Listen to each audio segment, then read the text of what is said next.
have gaming zone, massage chairs.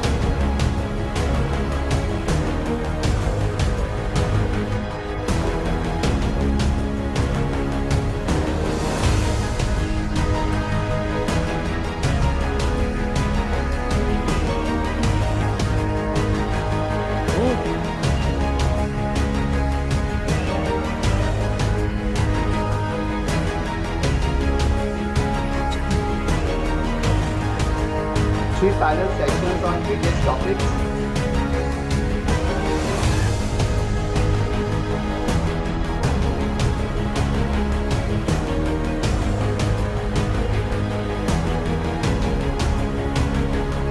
We have robots who are going to come up with water. Total launch setup.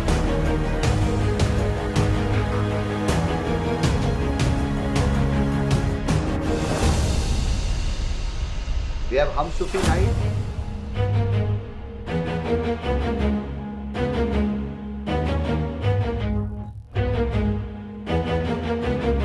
And the lunch by JW Marriott with the conference kit. These are all futuristic topics which we have selected.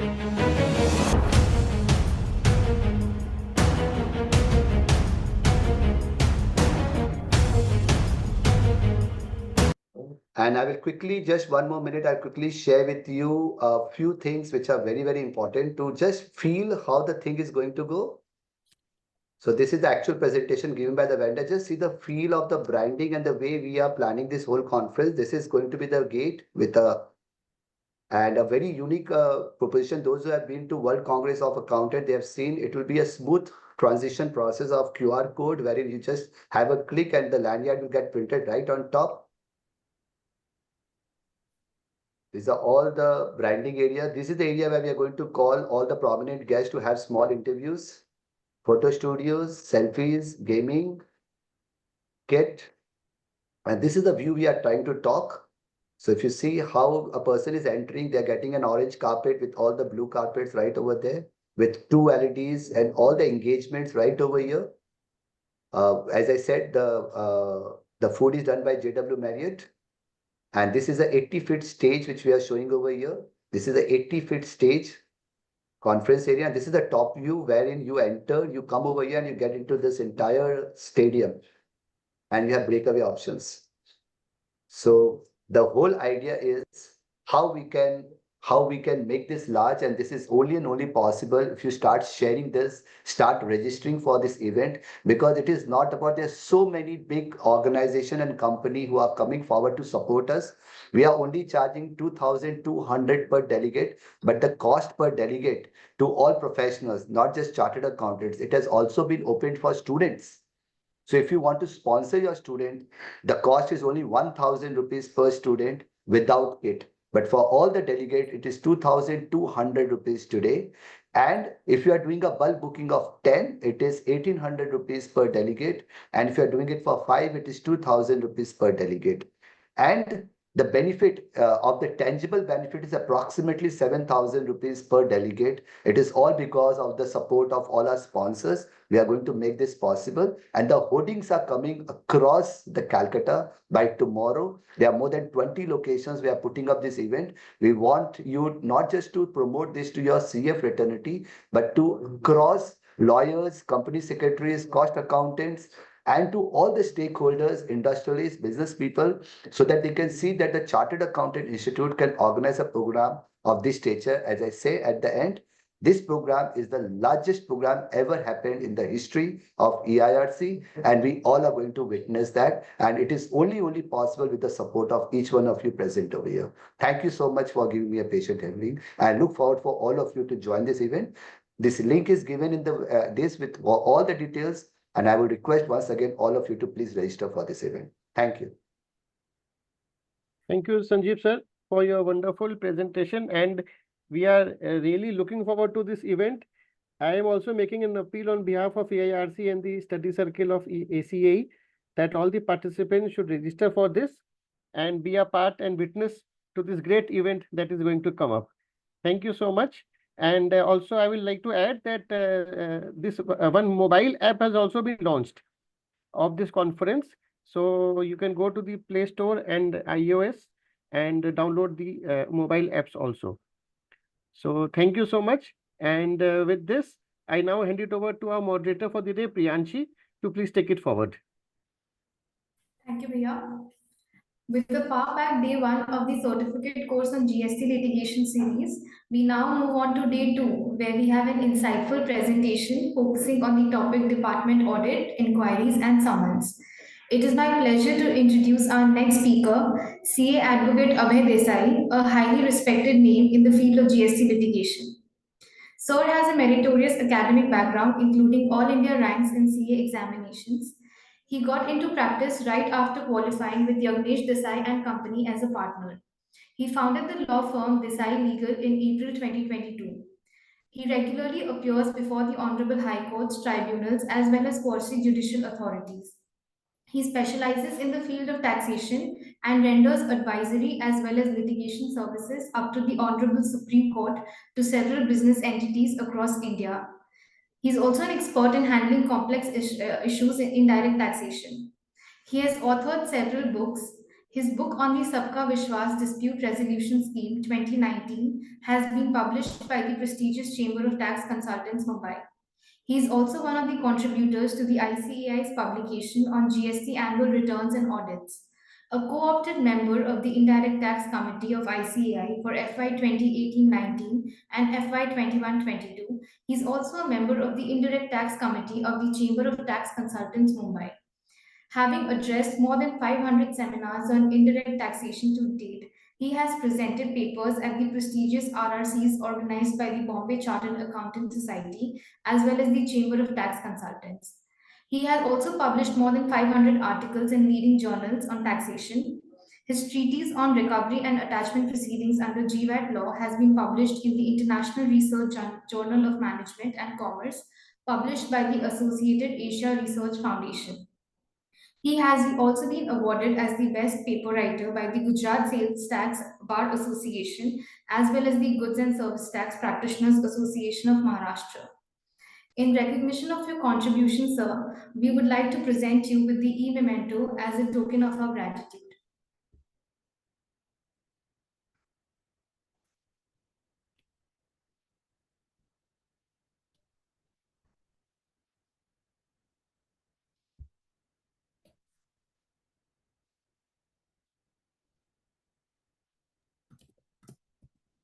Thank you, sir. Without much ado, I would request you now to please take over the session and begin with your deliberation. Thank you so much. First and foremost, I am thankful to ACA for giving me this opportunity to share some of my thoughts on today's topic. Tarunji, Priyanshi, my good friend Shubham, all senior chartered accountants, professionals, and dear friends. Today's discussion will revolve around departmental audits, inquiries, and summons.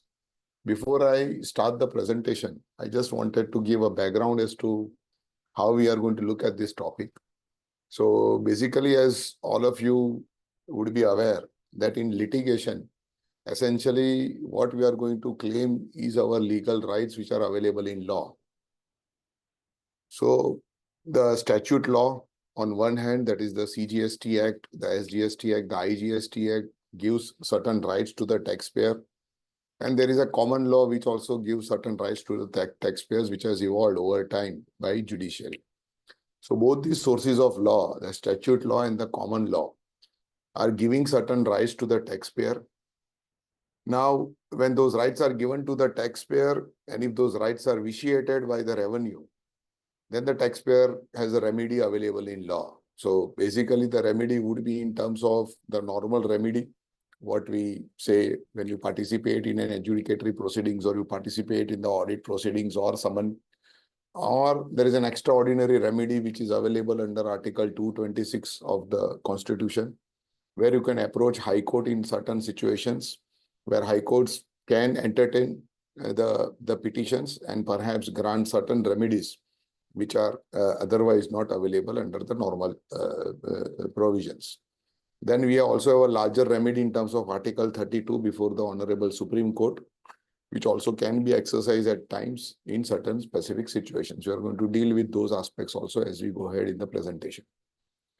Now, essentially, knowing the rights is one thing, and effectively seeking the fulfillment of those rights is another aspect. The first aspect is basically technical, where we look at what are the rights which are available in law. The second aspect, that when the right is vitiated, what should be the way forward, is something which calls for practical wisdom, because there are many rights which are available in law. Certainly, the revenue infringes those rights time and again, be it as part of their audit proceedings, be it as part of their summon proceedings. Now, for every infringement of our right, is it really wise to knock the doors of the court under Article 226 and seek certain remedy? Or is it wise to participate in the proceedings, knowing that those rights have been vitiated, but consciously also knowing that that vitiation of those rights doesn't really affect the case of our client or doesn't really hamper the case, and in fact at times may also help the case in certain situation that we'll discuss practically when we look at those topics, that in a situation where a revenue vitiates certain rights and the taxpayer chooses consciously not to exercise those rights, not to exercise the remedies which are available in that situation, and in turn that decision in fact helps the taxpayer in certain cases where the revenue commits certain errors, commits certain mistakes in the proceedings, and eventually when the cases are built against the client basis those proceedings, then there is perhaps availability of certain larger set of contentions that you can take up under the normal route to ensure that the client doesn't suffer or client does not have to pay the costs. So having said that, so this was a background which I thought is very important for everyone to understand, that knowing the rights is one aspect. Of course, all of you should be aware of all the available rights in law. For that only we are having these kind of sessions. But at the same time, also be conscious as to situations where you want to knock the doors of the courts for exercising the remedy, and in situations where you think that the vitiation of those rights is not fatal enough to your case, and at times may in fact help your case in such situations. So with that broad mental kind of background, let us look at the topic. The topic appears to be dry, but we will make it interesting. We'll try and see how the law has evolved on all the three aspects that you are going to discuss. What are the rights which are available to the law, to the taxpayer, to the client? What are those situations where the revenue vitiates those rights? And what would be the possible way of looking at those cases, looking at those situations, and advising the clients as to how they should handle their affairs. So the first topic that we are going to look at deals with departmental audits. We have section 65 and 66 of the CGST Act, which deals with this aspect. Then we are going to look at summons, section 70 and 71. Essentially, section 70 deals with summons. And then we are going to look at some aspects related to inquiries. I saw the entire course schedule, and I find that there are separate sessions for search and seizure. So I'm not going to go into that area. So for the purpose of inquiries, I'm going to limit myself to section 61, that is inquiry based on scrutiny of returns, and section 71, where the law permits the officers to visit the business premises of the taxpayer. So this would be the agenda for next 1.5 hours. I would be happy if the participants interact, express whatever views or questions that they may have, so that it becomes an interactive session, and it becomes a session where, unlike the EIRC conference, where there are, as I see, there are a lot of attractions which will keep the focus of the participants. In such webinars, essentially we don't have that kind of attractions, gaming zones or things like that. So only the interactive way of doing this thing can only basically create the interest and can sustain the interest. So feel free. I don't think we have a larger group, maybe 100, 120 odd participants. So it would be better if we are all interactive when we deal with the issues. So having said that, let me just indicate slight background as to which part of the collection process that we are going to look at. So as you are aware, the law, the scheme of the act recognizes dues into two categories. One are self-assessed dues, where the taxpayer itself admits those dues by way of statements and returns that he files before the authorities, that is be it GSTR 1 or GSTR 3B or 9 or 9C. And then there are other than self-assessed dues. In a case of self-assessed dues, the law permits direct recovery. In fact, Section 75, subsection 12 categorically provides that the revenue can directly initiate the recovery action if the self-assessed dues are not paid. Other than self-assessed dues, the law is well settled unless the revenue goes with the procedure which is prescribed in law for the purpose of collecting those dues, the dues are not recoverable. In fact, if you see even Article 265 of our Constitution says that the levy of tax, that the tax should be levied not only in accordance with the law, but even the collection of the tax has to be in accordance with the law. So not only the levy of tax has to be as per the provisions of law, but even the collection of that tax has to be as per the provisions of the law. So when we look at the provisions of the law permitting the revenue to collect the dues which are not self-assessed, we find that there are three broad actions which the revenue can take. One is they can initiate assessment. These are largely in set of cases where the taxpayer is not registered and the revenue thinks that the taxpayer should be registered, or in cases where the taxpayer who is registered but is not filing the returns and therefore the revenue wants to initiate a base judgment assessment. So these are broadly the cases where the assessment proceedings are permissible at the end of revenue. In fact, even if revenue proceeds with the assessments and issues an assessment order, if the taxpayer files the return which was pending and declares a self-assessed liability which is different from what has been assessed, and the law provides for a deeming fiction to say that those assessments orders will stand abated, and subsequently if the revenue intends to recover any non-self-assessed taxes, then they have to go through the process of issuing the notice and adjudicating those notices. Similarly, revenue has a power to undertake audit. During audit, if the revenue finds any non-payment of tax or short payment or erroneous or wrong involvement, availment or utilization of credit or erroneous claim of refunds, in all these five situations, the revenue cannot immediately initiate the recovery. They have to go through the process of issuance of notice under the scheme which is available in law under Section 73 or 74. And basis the adjudication of those notices, the demands are raised. And if the taxpayer doesn't challenge those demands, accepts those demands, only in that situation, after a period of 3 months from the passing of the demand order, the recovery action can be initiated. Then the law also grants power to the revenue in terms of summons, inspection, and search. Again, this is a power which is couched with certain conditions. Revenue exercises this power. Even after exercise of this power, if the revenue finds that there are certain liability, direct recovery is not permissible, the revenue will have to go through the process of issuance of notice and adjudicating those notices to arrive at demands, which if they are not contested further, only in that situation, the revenue can proceed with the recovery action. So this is broadly the scheme of the law. What we are going to focus is on the audit part and the summons part. All other aspects of the slide which you are right now viewing would be dealt with in other sessions of this course. Now this concept of self-assessment comes. Section 59 of the CGST Act categorically provides that it is the duty of every registered person to self-assess the tax.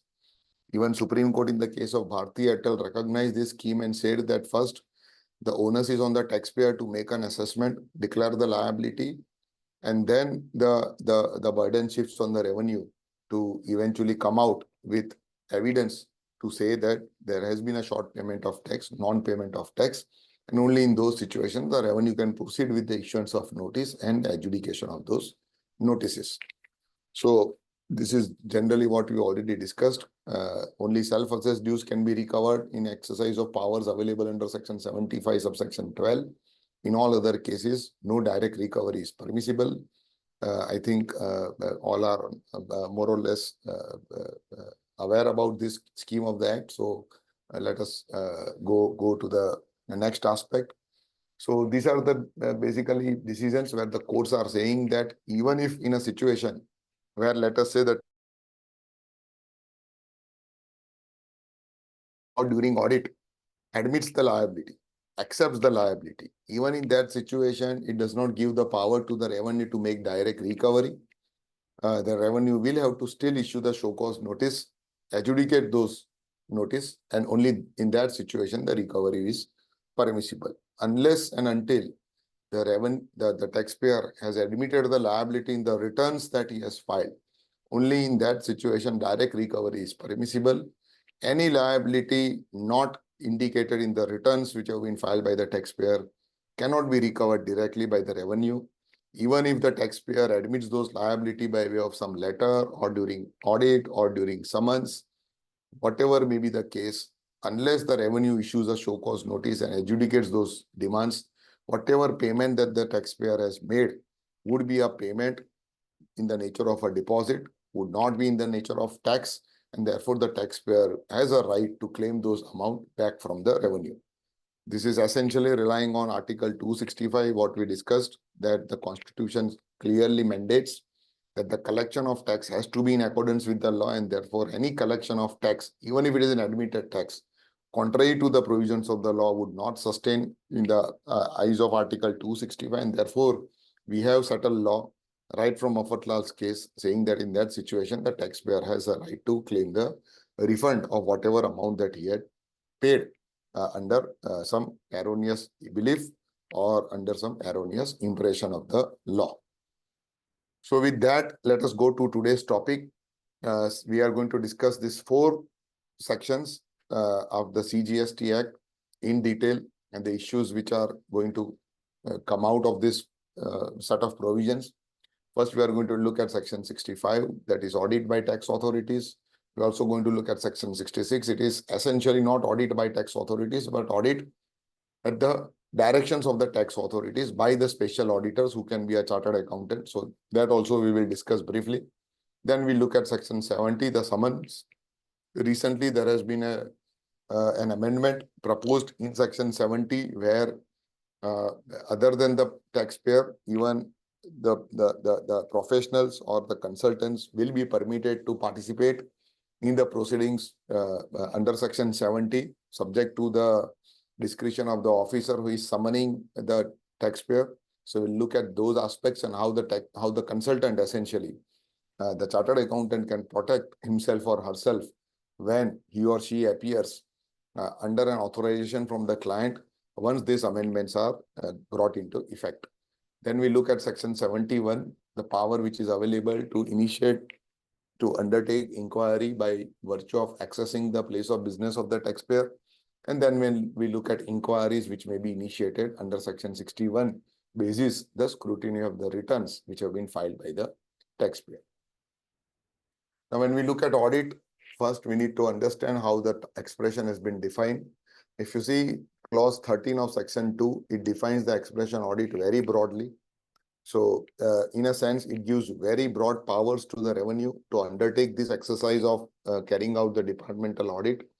As you see on the definition, the audit has been defined to mean examination of records, returns, and other documents maintained or furnished by the registered taxpayer under this act or the rules made thereunder or under any other provisions. Just a second.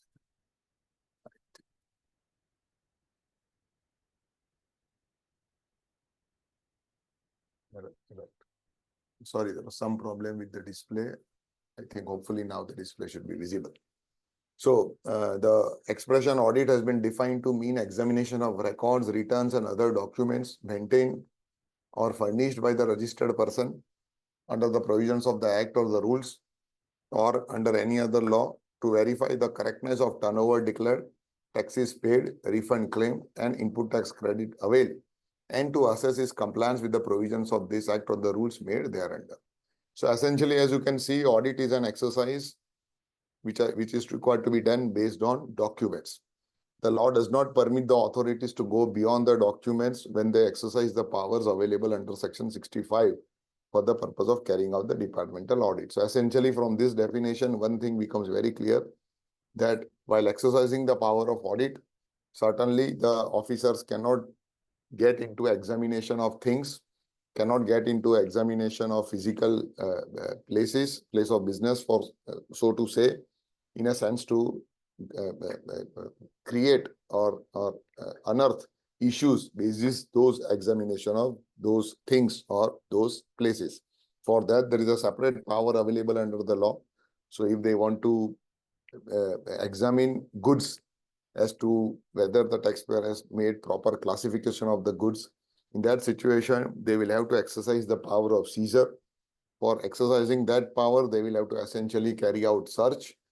Basis that search, the inspection or search, they have a power to seize, and basis the goods which they have seized, only in that situation they will be able to do further chemical testing or whatever testing that they want to do on those goods to arrive at the real nature of those goods, so as to determine the correct classification of those goods. Essentially, what point I am driving at from this definition is like this, that the audit would be restricted to the examination of documents only. It would not extend to the examination of things, so to say, which the revenue may feel are required to be examined so as to determine whether the taxpayer has correctly paid the tax. For that, the revenue will have to exercise the powers which are available under other provisions of the law.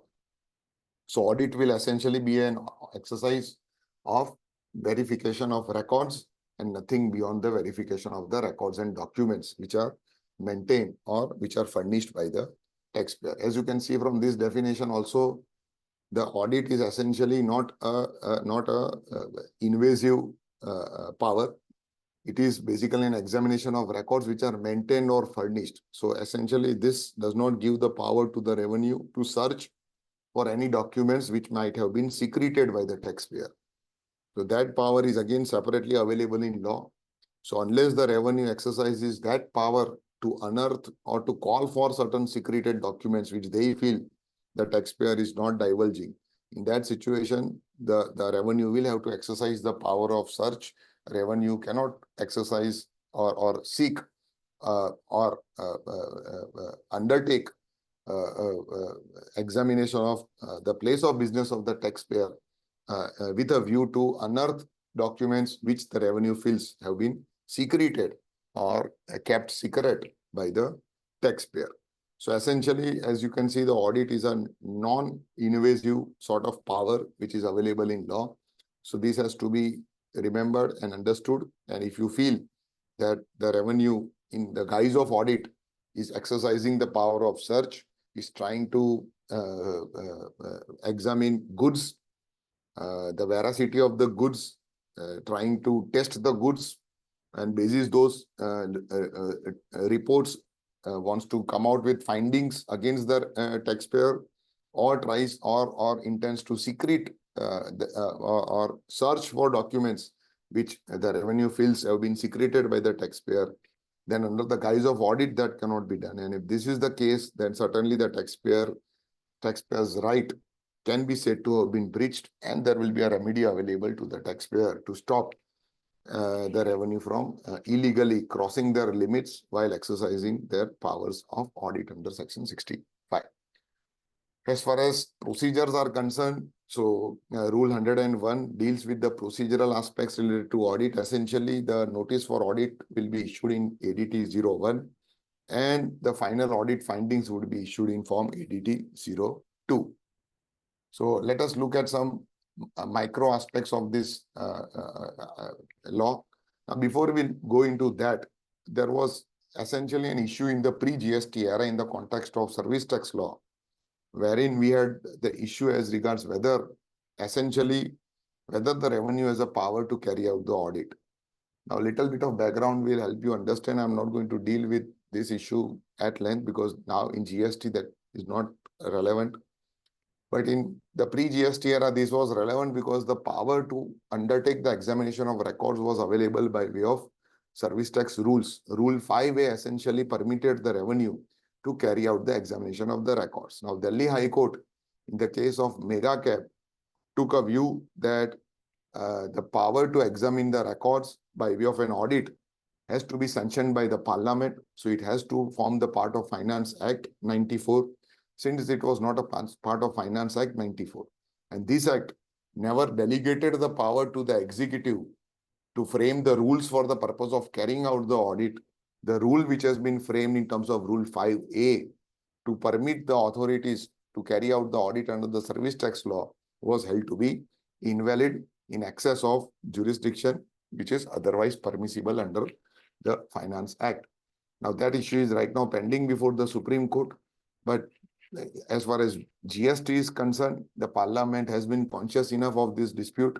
And therefore, as you see, under the GST law, the Parliament itself, by way of Section 65, have granted power to the revenue to carry out the audit. So unlike the earlier law in the context of service tax, where the power to conduct audit was flowing from rules, in the context of GST, the power to carry out audit is flowing from the Act itself. So essentially, when Parliament has sanctioned this power, certainly the taxpayer would not be in a position to dispute the exercise of that power if it is exercised within the contours of the law which has been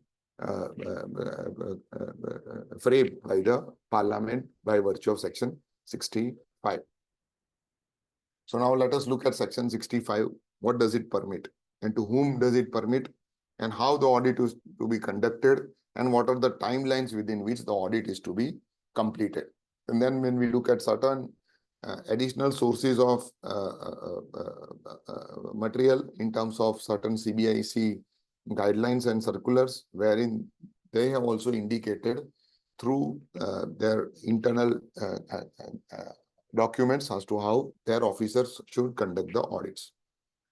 So essentially, the law says that it is the commissioner or any officer which is authorized by him by way of a general or a specific order may undertake the audit of any registered person.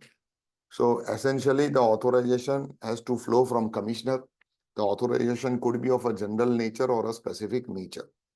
Now, there is a legal issue right now pending in courts on this aspect itself, where one of the view which has been taken before the courts is like this, that look, here either commissioner is authorized to conduct the audit or an officer which is authorized by the commissioner.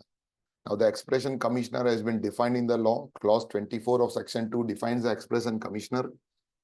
Now, therefore, there essentially has to be some order, either general or specific, flowing from the audit commissioner within the jurisdiction in which the taxpayer is situated, so as to permit a subordinate officer to that commissioner to carry out the audit. Because essentially, when you get the notice from in the form of ADT1, it is not issued by the commissioner. It is either issued by the assistant commissioner, in certain cases by joint commissioners, but those are not commissioner in terms of clause 24 of Section 2. Therefore, there is a need as per Section 65(1) for the audit commissioner of that jurisdiction to issue some kind of a general order or a specific order permitting the given assistant commissioner or the joint commissioner to carry out the audits. Now, there is no such reference that we find on the ADT1 form that is received, whereby some specific order or a general order is indicated, whereby the assistant commissioner or the joint commissioner initiating the audit, whether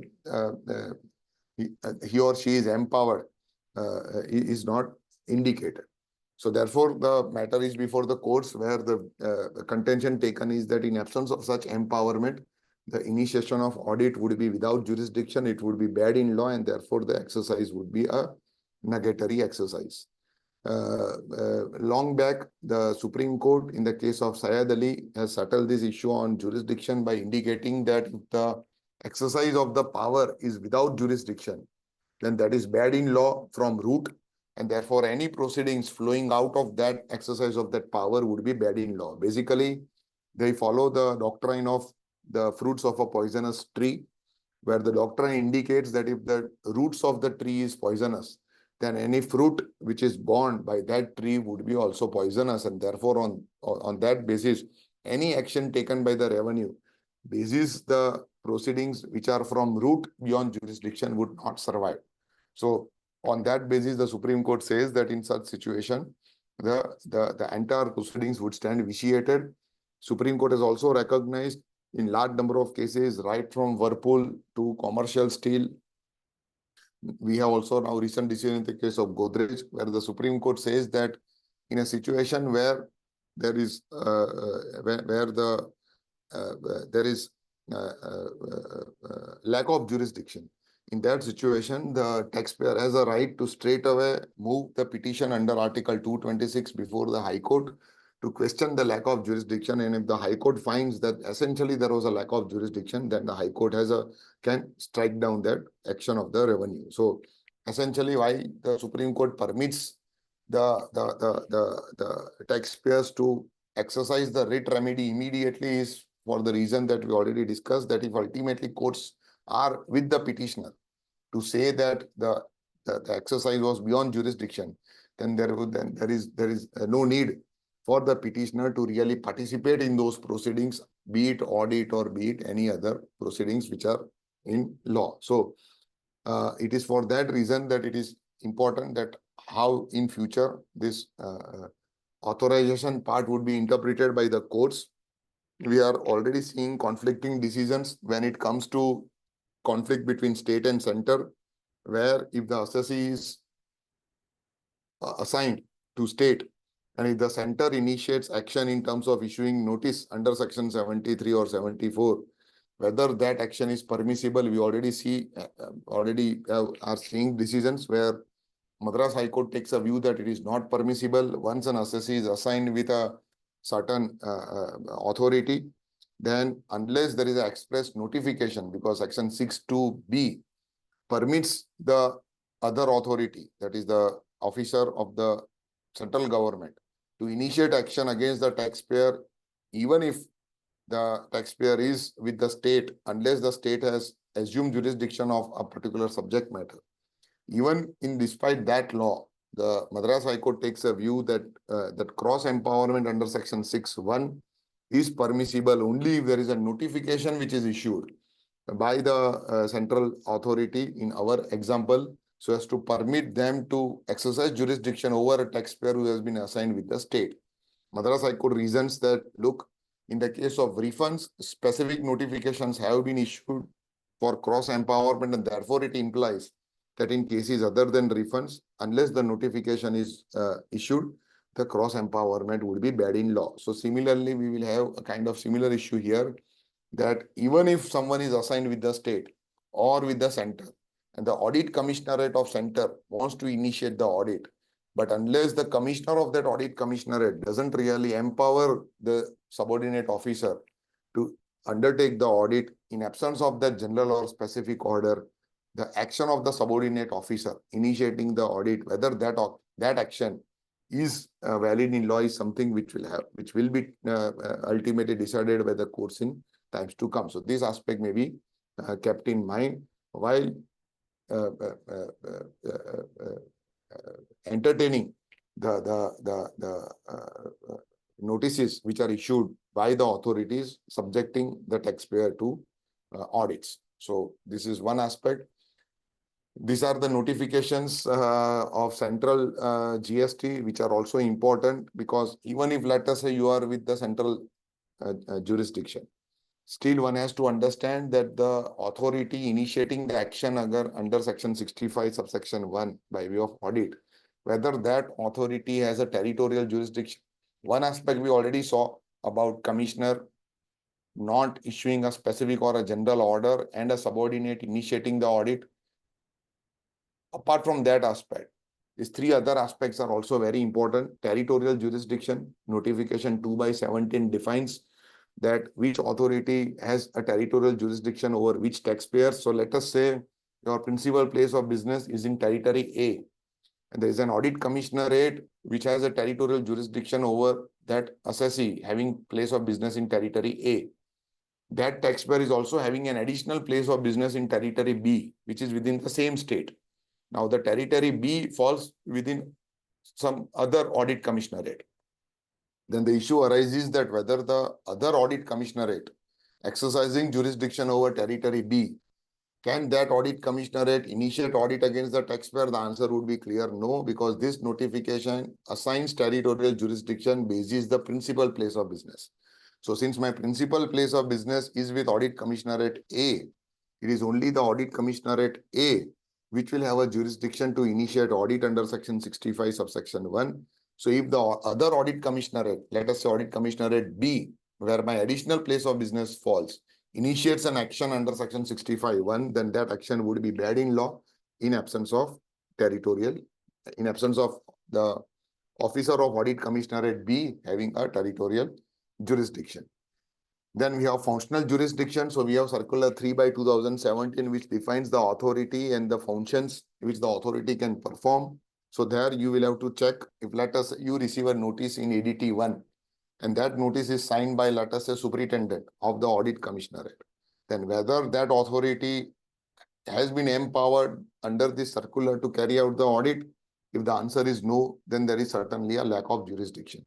Let us say other than audit commissionerate, you receive ADT 1 notice from the range office, or you receive ADT 1 notice from, let us say, anti-evasion wing, or you receive ADT 1 notice from, let us say, preventive wing, or you receive ADT 1 notice from some other authority other than the audit authority. In that situation, whether circular 3/2017 permits such other authorities other than the audit commissionerate to carry out the audit, the answer is clear no. So in that situation also, the jurisdiction is vitiated and the taxpayer has a right to move the court for quashing of the audit action. Similarly, we have monetary limits assigned with functional jurisdiction. So even with audit commissionerate, let us say with which you are, within which jurisdiction you fall, your principal place of business falls. Still, whether considering the revenue, considering the tax which the taxpayer is paying, whether that audit commissionerate, whether the officer in that audit commissionerate, whether he is having the jurisdiction to undertake the audit of your client, considering the monetary limits which have been fixed under this circular 31/2018. So kindly have a look at this. Whenever you receive ADT 1, just don't blindly start responding by asking the client to start the preparations of necessary data. Also keep an eye on these aspects, because we never know. It may happen that ultimately the audit findings are against you. Probably the case is very bad, and still the client intends to litigate, contest the demands which may arise basis those audit findings. In that situation, questioning of jurisdiction would be crucial to the case. And if you have questioned the jurisdiction, then certainly you will have a right of getting a relief on this ground. Please also understand here that on the issue of jurisdiction, the law is well settled that even if you have not questioned it at the time of responding to the audit notice, that does not restrict you from questioning the jurisdiction when you receive a show cause notice or you receive a reminder to the audit notice. Since jurisdiction goes to the heart of the proceeding, Supreme Court says time and again that if the jurisdiction has been wrongly exercised, then mere compliance by the taxpayer to that exercise of power, which is completely beyond jurisdiction, would not debar the taxpayer from exercising that right in subsequent proceedings. So this benefit is available only in the context of jurisdictional issue. Other than jurisdictional issue, let us say ADT 1 has some defects and you don't question those defects and you comply with the notice. Then under section 160, you lose the right of then taking that as a defense in case of proceedings which are initiated subsequent to the audit finding. So jurisdiction stands on a completely different footing as opposed to other infractions in the notice for audit. Jurisdiction ground, you can take it up at any stage. However, it is always advisable to take it at the earliest so that tomorrow when the proceedings are conducted, the revenue cannot make an excuse in terms of saying that since you participated and you never raised an objection to our allegedly illegal exercise of jurisdiction, And therefore, now at this stage, you are debarred from taking that contention. So it is always advisable that whenever you find there is a lack of jurisdiction, you may still participate. There is no difficulty, but kindly bring your objections on record so that tomorrow, if you feel that there is an harassment which is happening by the audit authorities, or you feel that certain audit findings are completely improper, completely misdirected, in that situation, since you have questioned the jurisdiction, you will have the right to go to the court. And by way of challenging the jurisdiction, you will invite the attention of the court on the misdirections, on the completely erroneous findings, completely erroneous liability indicated in the audit report, and therefore, on that ground, you can seek quashing of the notices which are issued based on such illegal audits. So it is for that reason that I am suggesting that kindly put the objections on record whenever you find that the audit authorities have exceeded their jurisdiction, they are conducting the audit beyond the permissible provisions.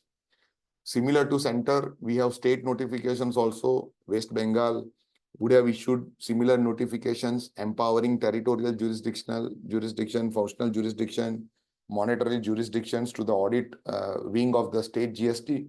Kindly go through those notifications and circular and kindly apply that law when you want to address the issue of responding to the audit notices. Center state, we already discussed.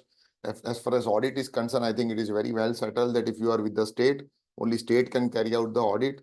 And if you are with the center, then only center will be able to carry out the audits. We'll look at other issues related to center-state conflict when we go to the later slides. Now, what shall be the frequency of the audit? The law says that it can be conducted at such frequency and such manner as may be prescribed. So the Parliament has left it to the executive to frame by way of rules the frequency and the manner in which they want to conduct the audit. Rule 101 says it would be conducted by issuing the notice in form ADT 1. What shall be the time period? The law says it can be either a financial year or part thereof or multiples thereof. So not necessary that audit has to be separately done for each financial year. For 5 financial years, 4 financial years, 3 financial years, they can do the audit, or even a part of financial year, they can carry out the audit. Where audit can be conducted, the audit can be conducted either at the department's office or at the place of business of the registered person. To conduct the audit at the place of business of registered persons, obviously the department will have to exercise the powers available under Section 71. We will see those powers later on, whereby the law allows them to visit the place of business premises for the purpose of conducting the audit. But as I indicated earlier, the definition of audit only permits examination of records and documents, and therefore under the exercise of powers under Section 65, no search, no goods can be seized or taken as part of the audit proceedings. Whether pre-intimation is required, yes, minimum 15 days notice will be required before initiating the audit. 15 working days, not just 15 calendar days, and therefore minimum gap of 15 working days should be there, after which only the revenue can initiate the audit. What would be the time period for completing the audit? The law mandates that it has to be completed within 3 months from the commencement. The commencement has been defined to mean the date on which all the records which have been called for are submitted. This is very important. So after you receive the notice in form ADT 01 asking for certain documents, and once you compile those documents, kindly take the acknowledgement of the submission of those documents so that becomes the date from the commencement of the audit. So the time period of 3 months would be calculated from that date.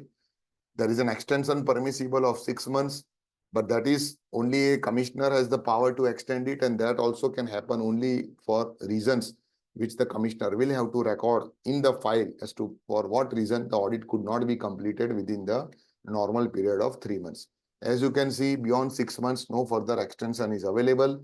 So normal period of 3 months and further period not exceeding 6 months. So in total, beyond 9 months, the audit cannot continue. So this is very important.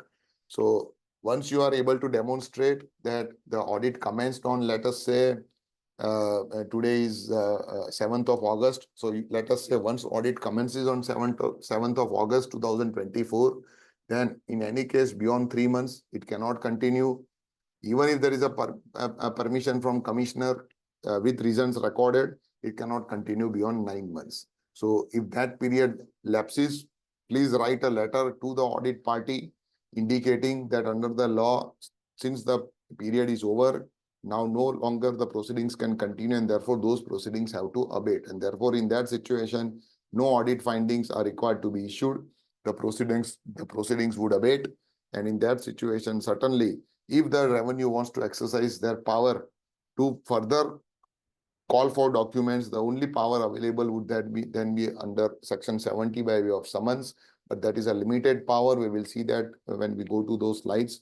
So, but the broader power of audit would then not be available with the revenue once they fail to complete the exercise within the stipulated time frame. What are the facilities that the taxpayer is expected to provide to the auditors, the departmental auditors? The facility to verify the books of accounts and documents, and to give the information from time to time. Whether audit findings are required to be communicated, yes, this is very, very important. The law says that on the conclusion of audit, within 30 days, the officer has to inform the audit findings, the rights and obligations, and the reasons for such findings. Now, this is very, very important. We are seeing cases where, let us say, the audit findings indicate that they are accepting the short payment under section 73. The audit findings do not indicate or allege any fraud or any evasion or any willful misstatement or suppression.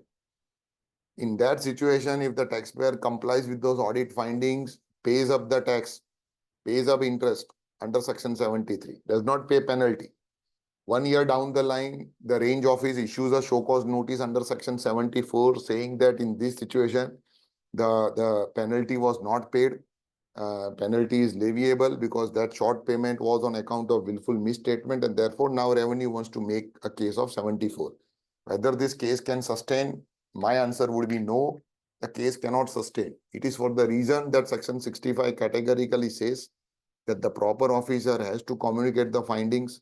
In those findings, the officer is not alleging willful misstatement. In those findings, the audit officer is accepting the payment under 73. In that situation, the revenue cannot turn back after 1 year and make a case of 74 so as to say that in that situation, they want to still recover penalty under section 74. So this is very important. I'm seeing in many audit reports, the findings of willful misstatement are not there. The auditee, the client, is complying with those discrepancies, paying it off by tax and interest, and still the revenue wants to pursue the matter because they did not get the 15% penalty, which otherwise they want under section 74 subsection 5. And therefore, they issue the show cause notice. To my mind, those notices can be contested very strongly on this ground itself, that in your audit report, you accepted the findings of non-evasion, you accepted the payment under 73, and therefore now you cannot turn back and now make a case of 74 for the purpose of recovering penalty. We also have a law, a subtle doctrine of approbate and reprobate.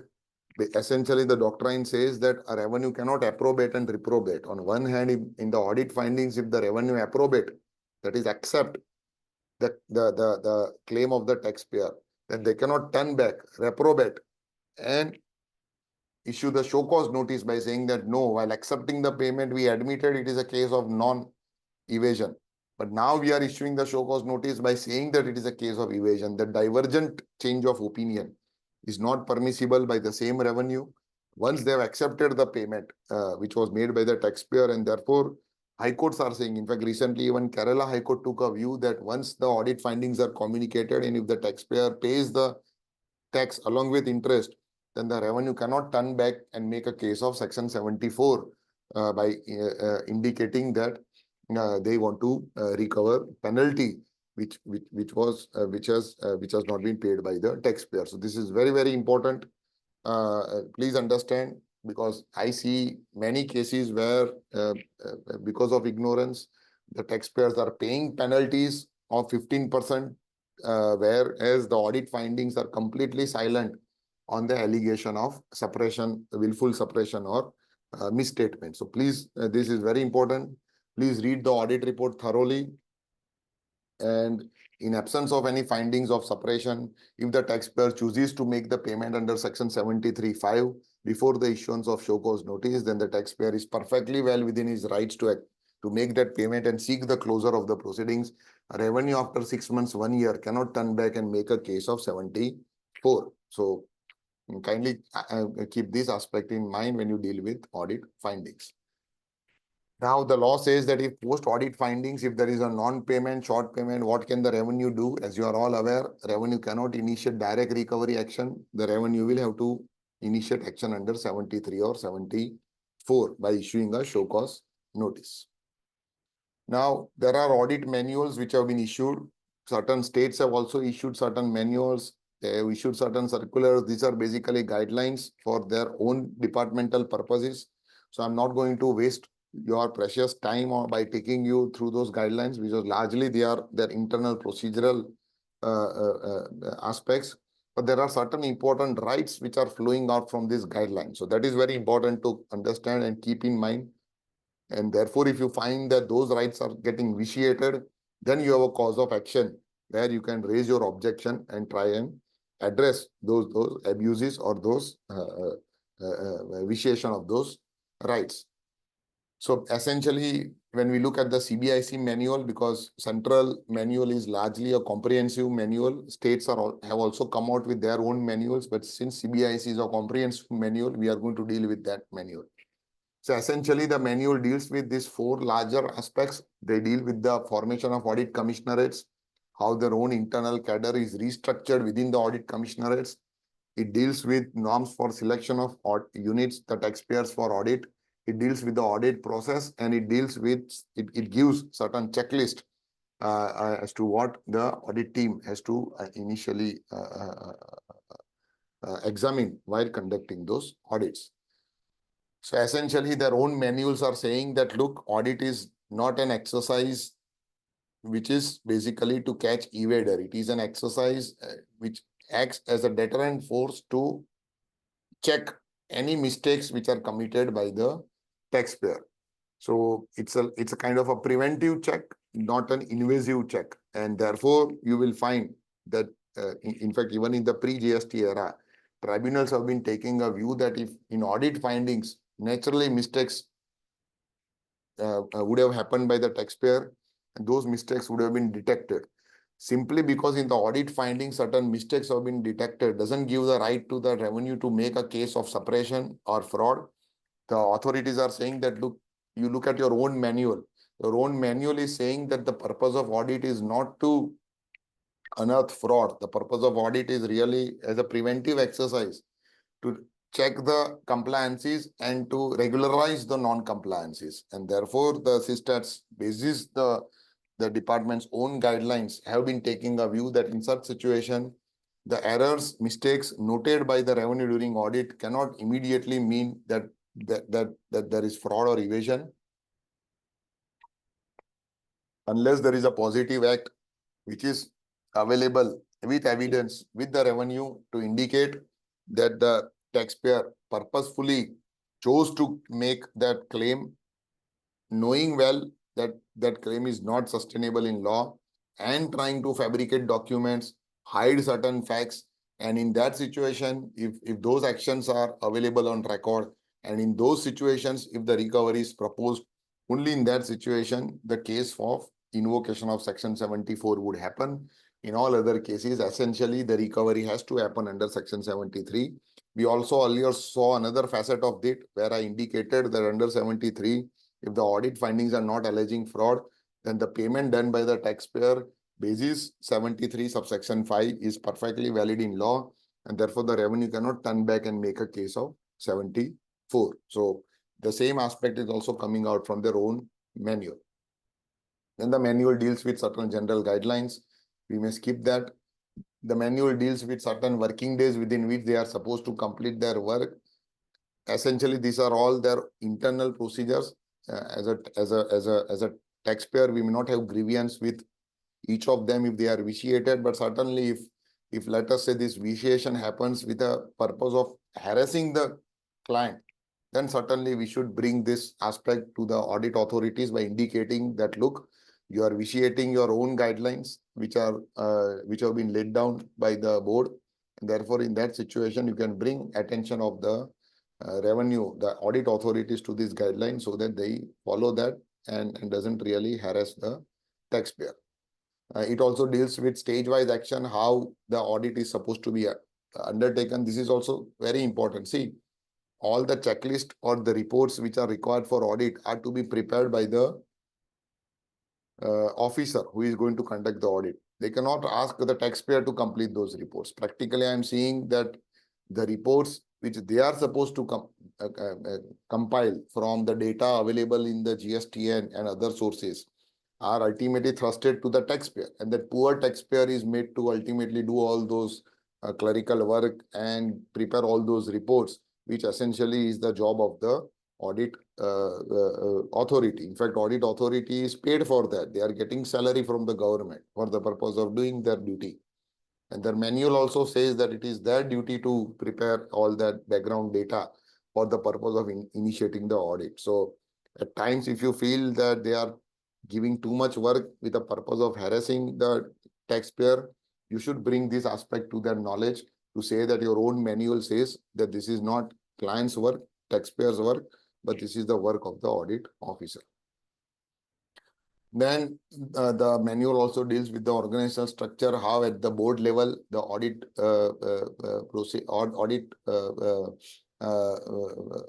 proceedings would be governed and supervised, and how at the local level, at the local commissionerate level, how the audit commissionerate would be separate and it would be supervised by the principal chief commissioner or the chief commissioner, and basis that the audit commissionerate should function. Now, I think we can skip all of that. See, even in ITC mismatch, their own CBIC manual indicates that if you find any gap between the between the ITC availed by the taxpayer and what is available in 2A, in fact, their own manual suggests that you verify at the suppliers and with your own counterpart having jurisdiction over the supplier to say whether tax has been paid.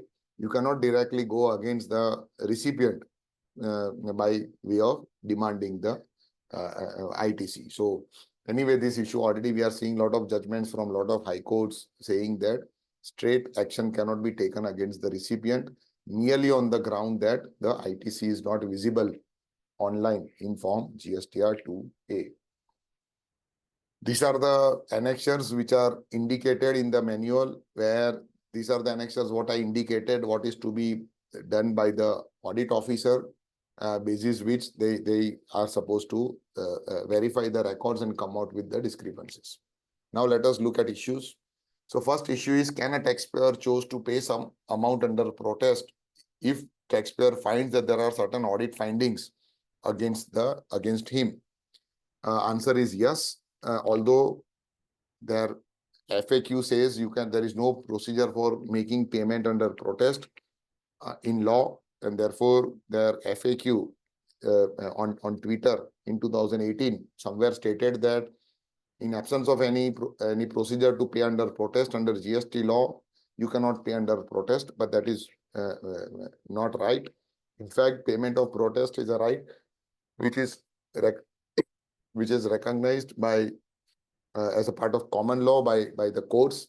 So any payment where the taxpayer is objecting to that, maybe the objection is recorded on the challan itself in terms of DRC 03, where under remarks an objection is recorded that this is not a self-assessed liability, this is a payment under protest, reserving the right to contest, or maybe by way of a letter. If the protest is indicated, then all those payments are not self-assessed taxes. Department is obliged to issue a show cause notice if they want to appropriate that amount against the proposed demands.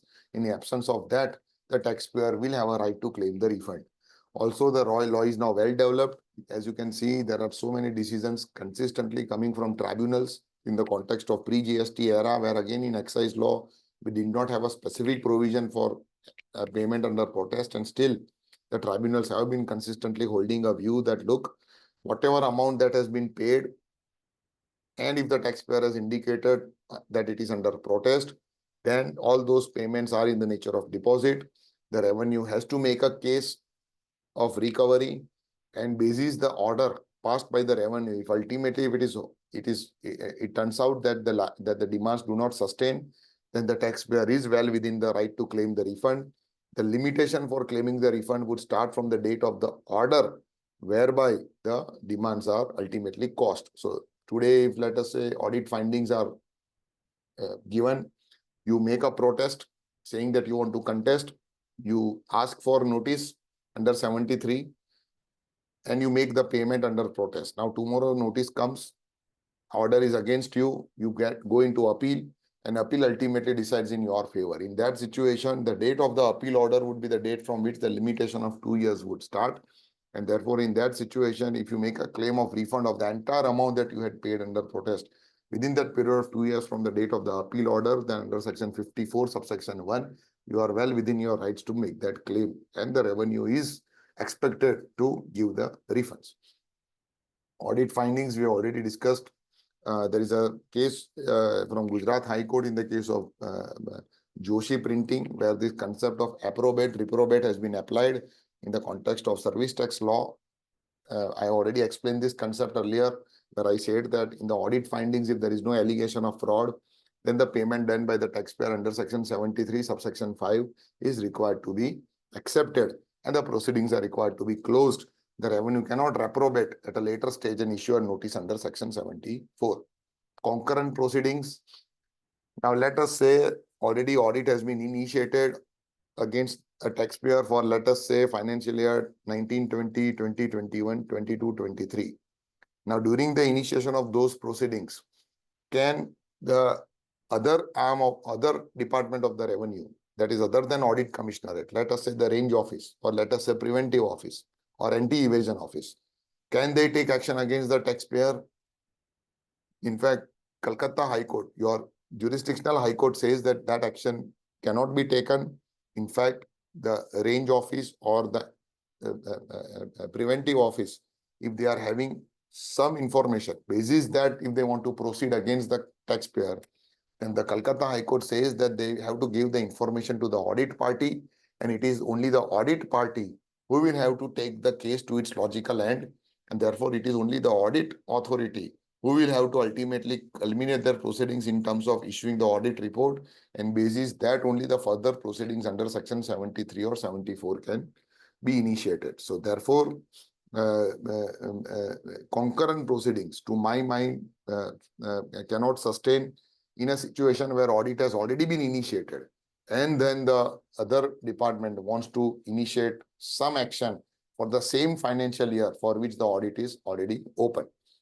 Case would be different if, let us say, audit is not initiated first. If, let us say, a search is conducted for, and during search, let us say, some demands or some inquiries are initiated for, let us say, financial year 2021. Now, that would not restrict the audit commissionerate to initiate audit for that year. Audit commissionerate would be well within the rights to initiate the audit for that year. So that was held by recently by Madras High Court in the case of Om Shakti Construction. Because audit is a broader exercise. So if that is initiated first, then the other authorities are ultimately held back. They cannot then jump in. But if the other authorities jump in on a particular issue, then subsequently the audit authorities cannot be held back. The audit authorities can assume the jurisdiction. However, we have section 6(2)(b), which says that if, let us say, on a particular subject matter, already a jurisdiction has been assumed by, let us say, center. You are with the state, and center is already assuming jurisdiction on a certain subject matter of, let us say, claim of input tax credit from some allegedly bogus suppliers. Now, in that situation, that subject matter cannot be then also taken up under audit by the state authority when they initiate the audit for that financial year in which those transactions have happened. So that protection of section 6(2)(b) would still be available. However, Apart from that subject matter, on all other subject matter, the audit authority would be well within their rights to undertake the examination of the records of the taxpayer. Reasonable time. So this is a case where the audit notice was issued and it was complied, but within 7 days from the date of audit notice, the audit findings were given. That action was challenged before the High Court, and Karnataka High Court quashed that action by saying that this is completely improper. Once you are given the data, you are supposed to apply the mind, you are supposed to examine the data and then come out with the audit findings. This way of coming out with the audit findings within 7 days from the date of issuing the notice for conducting audit and raising such huge liability without any basis would not be sustainable. So in such situations, the courts can rescue the taxpayer where clearly with the purpose of harassing the taxpayer, the authorities jump on the audit report without in fact caring to examine the data or the information which is given by the taxpayer. So largely this completes our first topic. Let us look at special audit. So section 66 deals with special audit. I will not take much time. Essentially, this is a case where if the commissioner feels that they want the assistance of a chartered accountant or a cost accountant, then they can direct the empaneled chartered accountant or a cost accountant to undertake the audit of a certain taxpayer within the jurisdiction of that commissioner. The expenses for that will have to be paid by the taxpayer. Basis the report of the chartered accountant, the commissioner or the proper officer can initiate action under 73 or 74. Rule 102 deals with procedural aspect. Essentially, it has laid down two forms, ADT 03 for the purpose of directing special audit and ADT 04 for the purpose of communicating the report of the special audit.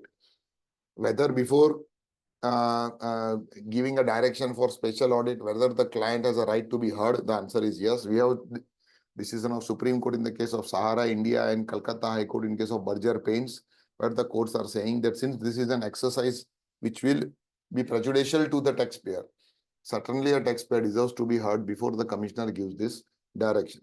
Can this direction be challenged? Largely, it cannot be challenged because this is merely a direction to undertake the examination. But in cases where, if let us say there is blatant overreach of the power of directing special audit, perhaps in those rare situations, the courts have permitted a direct challenge to the action of commissioner directing the special audits. Now let us go to the second topic, that is summons, section 70. It's a very small section but having wide ramifications. So section 70 of the CGST Act deals with the provisions related to summons. Summons is essentially asking someone to come. Now, for what purpose the officer is given this power to summon? The officer is either, the power is given to the officer to ask someone's presence, either to give evidence or to produce a document or a thing in purpose of any inquiry which is conducted under the provisions of this act. So please understand this. The power is limited to asking the recording of the statement or producing certain documents or things. Beyond that, summons cannot be used to harass. We also have now board instructions where the board has categorically come out and they've directed the officers not to abuse this power. In fact, the board also says that in a situation where you want just information, better write a letter. There is no need to issue the summon for the purpose of getting the basic data or the basic information. Board also says that this power has to be exercised against a person who is in a position to give evidence or to produce documents. So there is no point in summoning the CEO of a company, because CEO of a company would not be in a position to give any direct evidence or any document related to GST compliances, because that company would be having a separate taxation department. There would be separate professional in the company who would be handling the tax matters. And it is that person who is capable to give evidence or to give document for the purpose of GST inquiry. A CEO of the company who is going to ultimately, who is managing the entire affairs of the company, and therefore would not be obviously aware about the technical details of GST compliances, would not be in a position. So there is no point in summoning that person with the purpose of harassing the person or with the purpose of some ulterior motive. So all those caveats are now coming out. In fact, courts were stepping in to stop the abuse. Eventually, the board had to issue the circular basis directions given by the High Court. So Section 70 subsection 1 is very clear. The power is limited to gathering evidence or to produce a document or thing.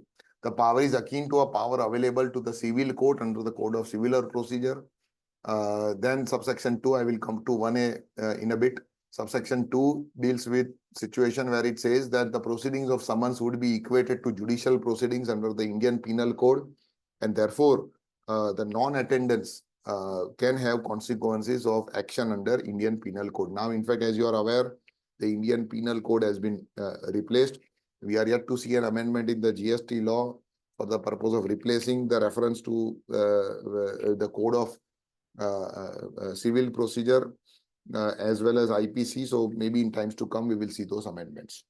Anyway, now let us look at subsection 1A, which is an amendment which has been proposed in the Finance Bill number 2 of 2024. This is yet to translate into law, but it is important to understand this proposed amendment. What it says, that the persons who are summoned under subsection 1 are bound to attend, but they can attend either in person or by an authorized representative, as such officer may direct. So it is not the case that a person who is summoned can always send an authorized representative. It is only the case when the officer permits that person to either come directly in person or by an authorized representative. So unless the direction doesn't come from that officer, and where will the direction come? The direction will come in the summon itself. So in the summon itself, once this amendment is brought into effect, the person who is going to summon will indicate in the summons that whether he will permit the attendance of an authorized representative. If that permission will be there, only in that situation, the authorized representative would be in a position to attend the summons. In absence of that permission, it is only the person who is summoned will be liable to attend and give the statement or produce the necessary evidence. So now let us see certain issues. Can any person be summoned? The answer is yes, but it has to be for the purposes of proceedings under the GST Act.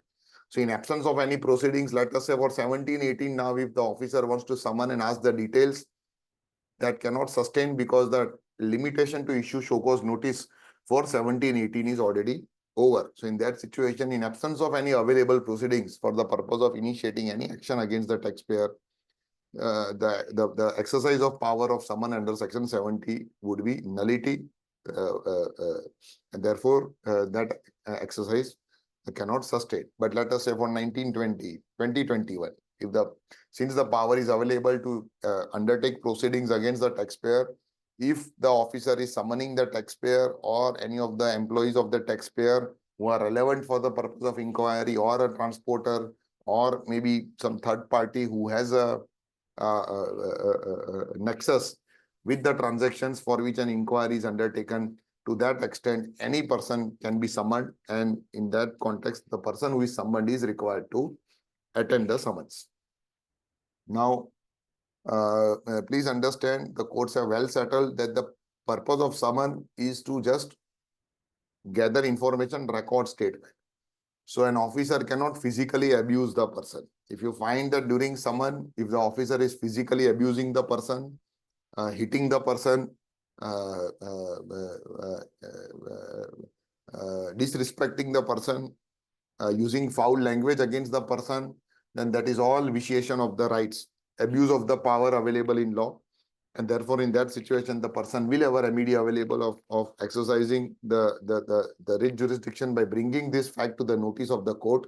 In that situation, the person immediately after leaving the office should immediately go to a medical practitioner, get a assessment of the medical condition, whatever injuries that person might have sustained because of the physical abuse, get a certificate recording that injury, and basis that a cause of action will arise, and basis that he can definitely go to the courts. If such case is brought to the courts, and I'm sure that the judiciary is still strong in our country, who are going to take this very seriously, this abuse of power very seriously, and will bring those officers to task. So, in fact, Supreme Court also repeatedly says that the power of summon is only to collect data, information, not to make anything, and not to take any action beyond that. Now, who can summon? We already seen only the proper officer. We already saw the issue of jurisdiction.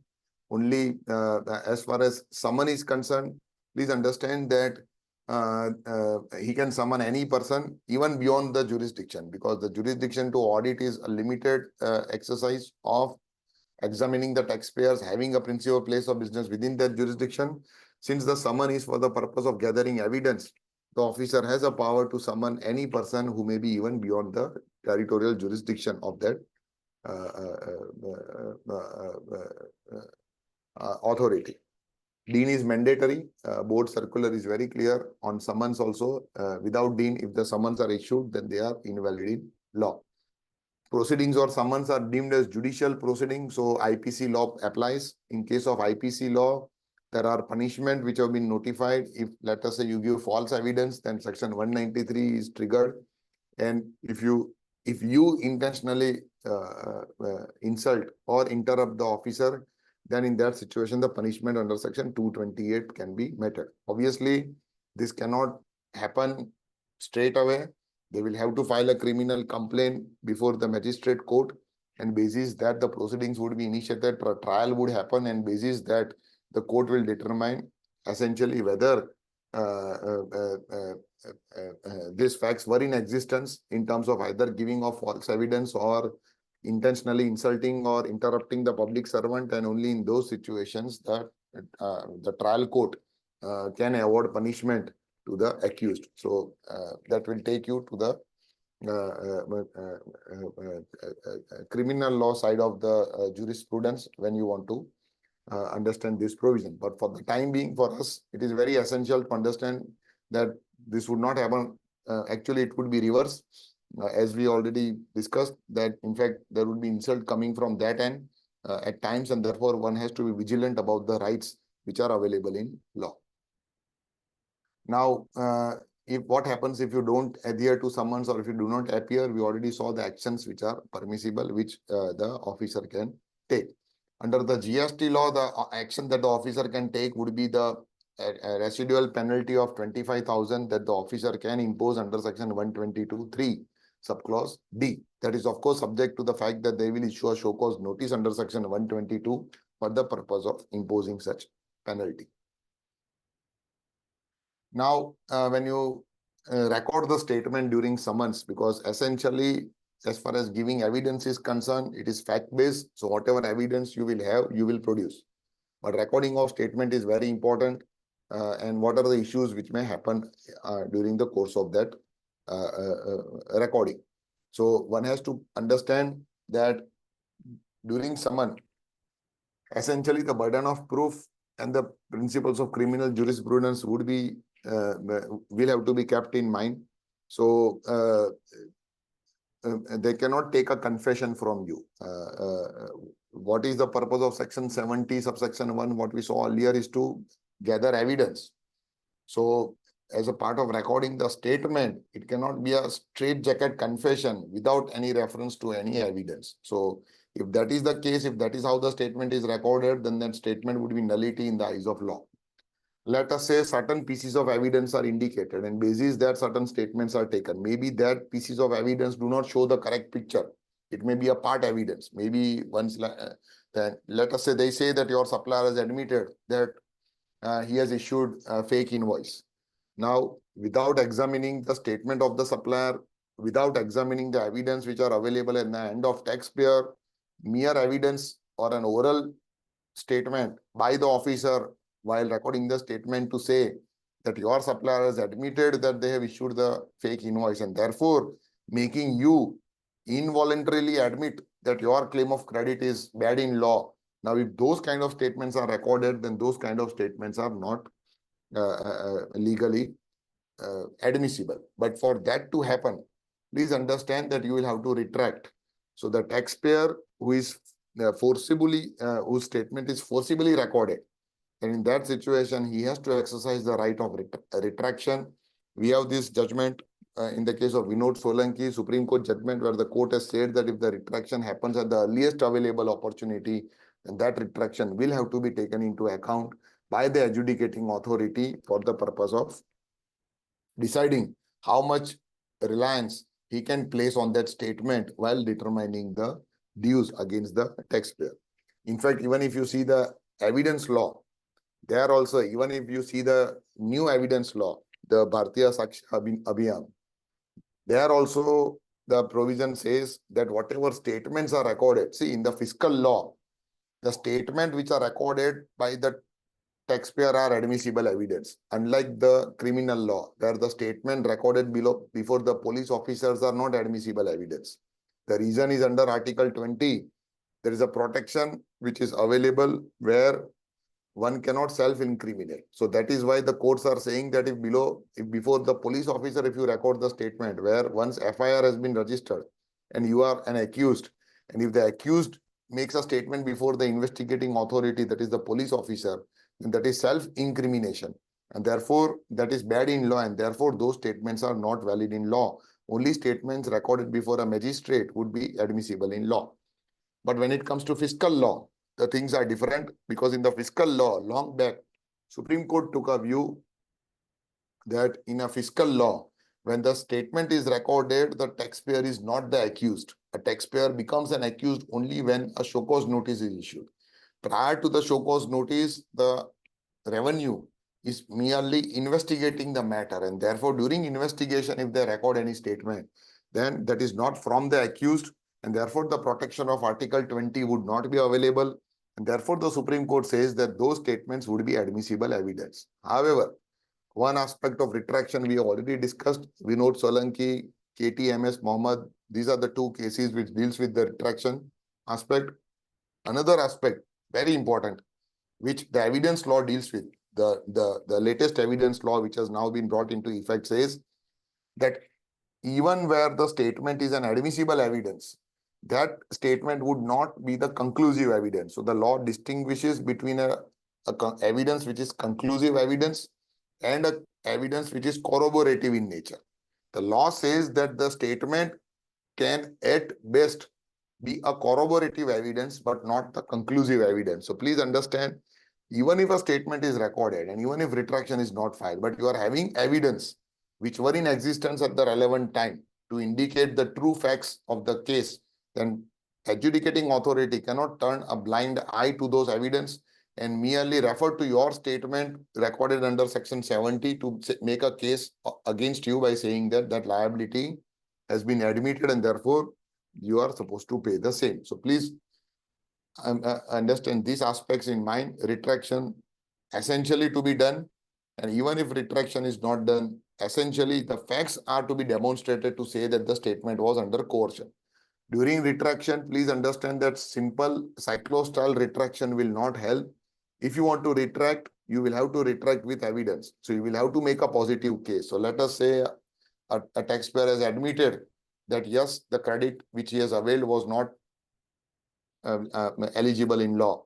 Now, when he is retracting that statement, he has to come out with evidence to say that why, for what reason the credit is admissible in law. If that kind of retraction is ultimately submitted, then that retraction will have its value. It will vitiate the statement which was recorded during summon, because court knows that whenever statements are recorded during summon, it is generally the client is not in a stable emotional state. The client is certainly under pressure, and therefore at times mistakes can happen by the client, and therefore if retraction is properly given with evidence, then courts are going to take that into account and then decide about the veracity of the claim by the revenue. So this is important aspect. Presence of a consultant lawyer.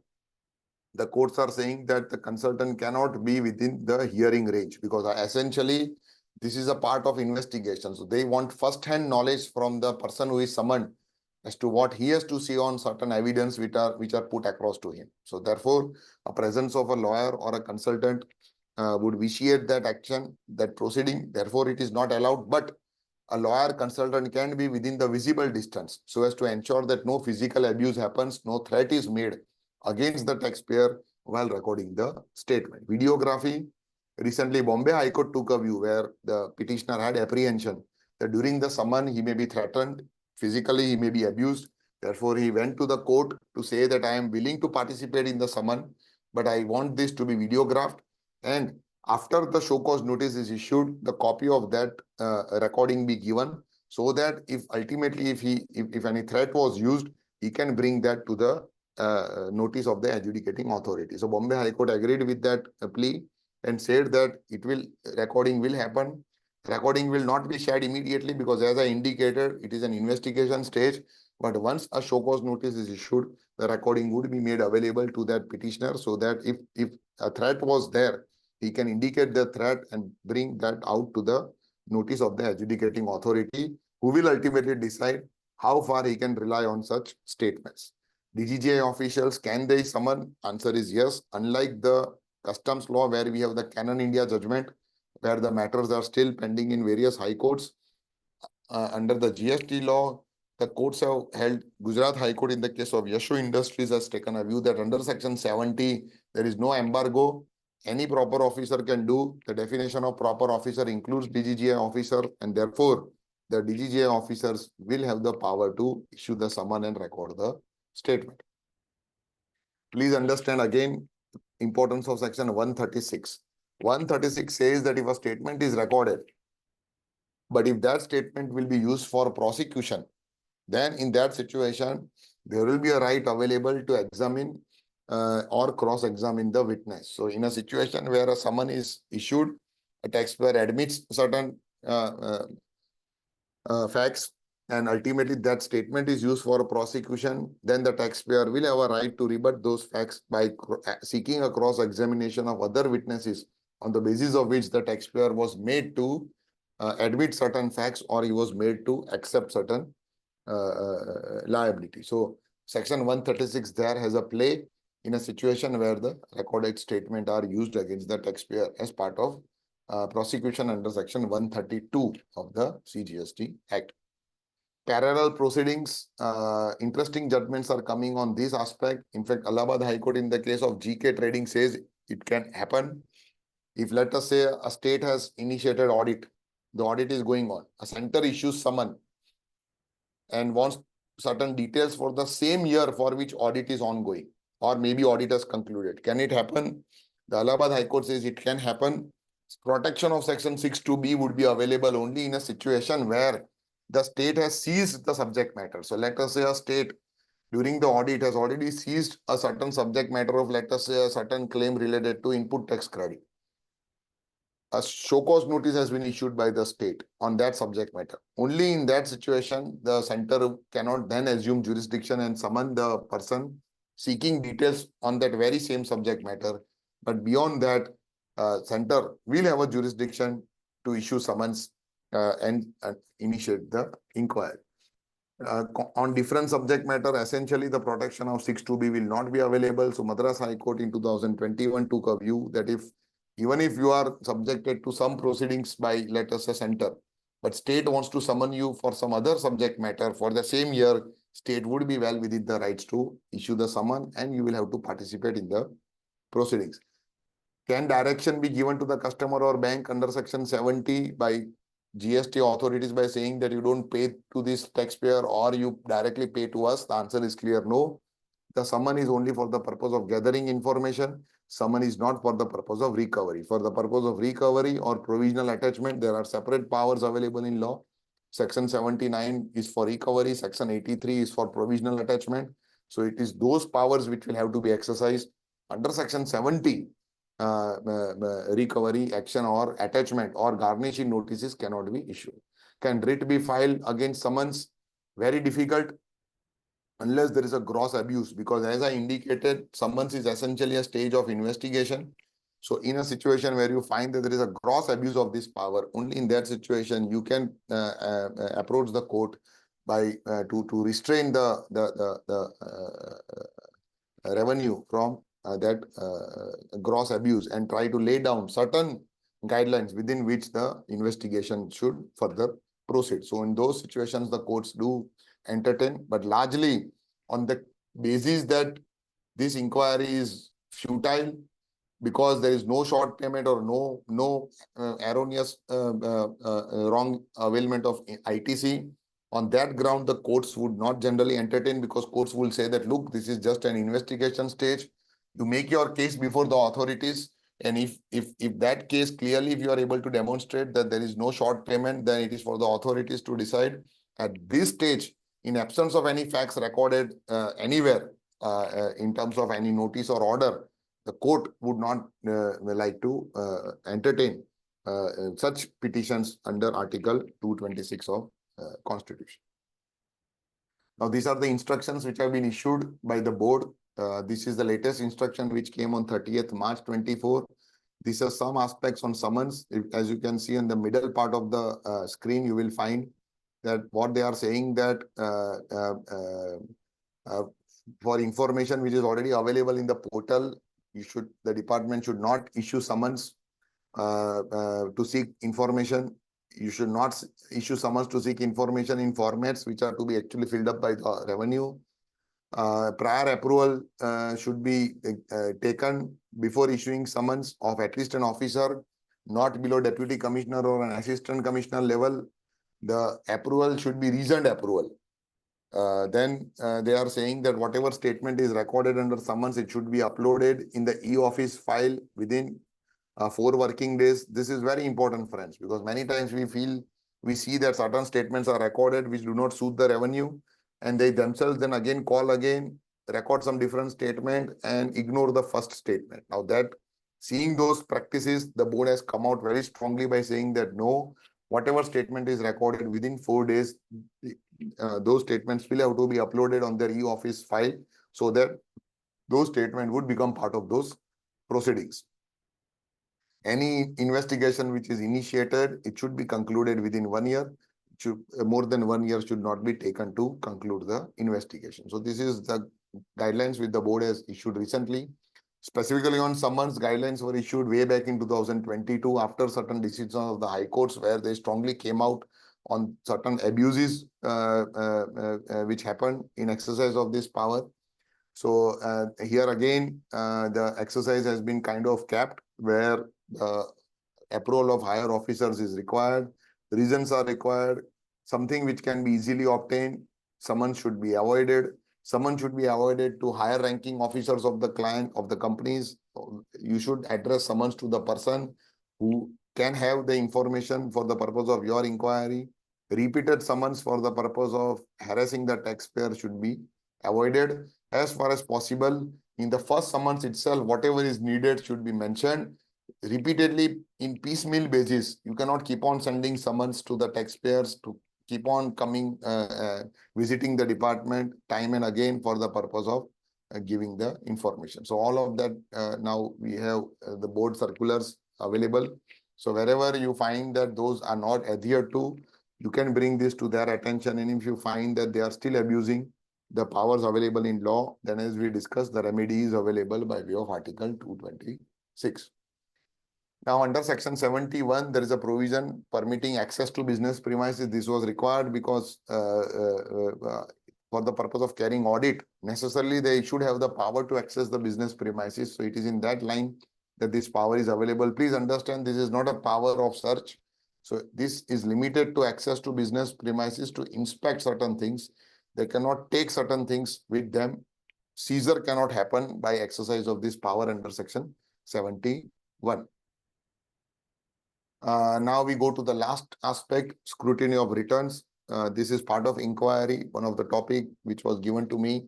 So Section 61 deals with scrutiny of returns. Essentially, this is a power for desk review, where basis the returns filed by the taxpayer, if the officer finds certain discrepancies, he has a power to indicate those discrepancies Once the officer indicates those discrepancies in form ASMT 10, the taxpayer is supposed to reply within 30 days or extended time as permitted. If no reply is given or if the reply is not satisfactory, the officer cannot directly recover any dues. The officer will still have to go to 73 or 74 or maybe direct a departmental audit or a special audit or search for the purpose of initiating further course of action against the taxpayer. In a situation where, let us say, returns have not been furnished, there also again section 61 power is available, but once the return is furnished, the order would stand vacated. The last aspect before I conclude is as an issue which is right now pending in courts, which is that power, which is that issue. It's a very interesting issue. See, in law, we have section 73 and 74, which permits the proper officer to issue a notice for the purpose of recovering any short paid tax or any wrongly claimed credit. Now, if you see the language of section 73(1) or 74 subsection 1, it says where it appears to the proper officer. So there should be an existence of jurisdictional fact indicating that there is a short payment of tax or a wrongful claim of credit. Now, in a situation where the officer wants to make a case of 73 or 74, merely basis the return scrutiny, not on the basis of audit under 65, not on the basis of search, not on the basis of summons, but purely on the basis of return scrutiny, then whether in absence of initiating proceedings under section 61, can he directly jump into 73 and issue the notice? Guwahati High Court in the case of PepsiCo India has passed an interim order where the Guwahati High Court has prima facie expressed a view in terms of saying that if the allegation in the show cause notice are purely based on a return discrepancy, and that return discrepancy could have been resolved had the officer exercised the power under section 61, indicated those discrepancies, the taxpayer would have replied against those discrepancies, and only in absence of a satisfactory reply, then only the officer could have proceeded under 73 or 74. And therefore, the High Court has in the interim taken a view that in such situation, in absence of exercise of power under 61, the exercise of straight away power under 73 or 74 would be not sustainable in law. So this is applicable only where the matter, the proposed demands are based on discrepancies in the return and nothing beyond that. So please appreciate, if post audit, if straight away power is exercised under 73, 74, that is permissible. Post search power exercise permissible. Post summons power exercise permissible. But post return scrutiny, in absence of going through the process of 61, because otherwise the 61 becomes redundant. The purpose of 61 is to ensure that during return scrutiny, because return scrutiny can only give a prima facie discrepancy. That is why this parliament is consciously giving this power that whatever prima facie discrepancy you have noticed, kindly get the clarification from the taxpayer. And only if you are not satisfied with the clarification, only then you move to 73 or 74. Straight away moving into 73 or 74 without going through the procedure of 61, when the matter only revolves around discrepancies observed in the return, would not be right in law. So this is again a very interesting aspect. You should take the objection where you receive the notice under 73 straight away based on return scrutiny without going into the process of 61. In that situation, that action certainly is liable for challenge. And if tomorrow, if the courts ultimately take a final view saying that such direct exercise of power under 73 or 74 is bad in law, without exercising the power under 61, then in those situations, those matters where through this mode the actions have been taken, those actions will be quashed on this very ground itself. So I think this concludes whatever I intended to share. I think the session would have been fruitful. I have tried to bring out certain finer aspects of the three topics that we discussed, coupling it with the live examples of how practically the things happen and how the taxpayer should be conscious enough to understand the rights which are available in law. And as I again go back to what I stated initially, knowing rights is one aspect, but it requires wisdom to know when you should exercise those rights. So on a case-to-case basis, you have to ultimately see that for every infraction, Is it wise to straight away move the court or move the relevant authority? Especially because many times we are seeing that infractions are happening, but it doesn't cause any detriment to the client. In fact, because of these infractions, the client's case becomes more stronger. No proper inquiries are undertaken. In those situations, those notices, it would be easier to contest those notices rather than lodging a grievance now, upsetting the authorities, and then authorities putting more work and trying to dig out more facts, which perhaps may result into a situation where the case of the client may get more complicated or maybe more weaker. So on a case-to-case basis, you should know when the rights are available. These are tools. The purpose of this 2 hours was to give you the tools which are available in law. It is on a case-to-case basis that you should have the wisdom to know when you should exercise those tools. So with that, I thank ACAE for giving me this opportunity, and to all of the participants. I think we have some time. So if there are any questions, I would be happy to take it.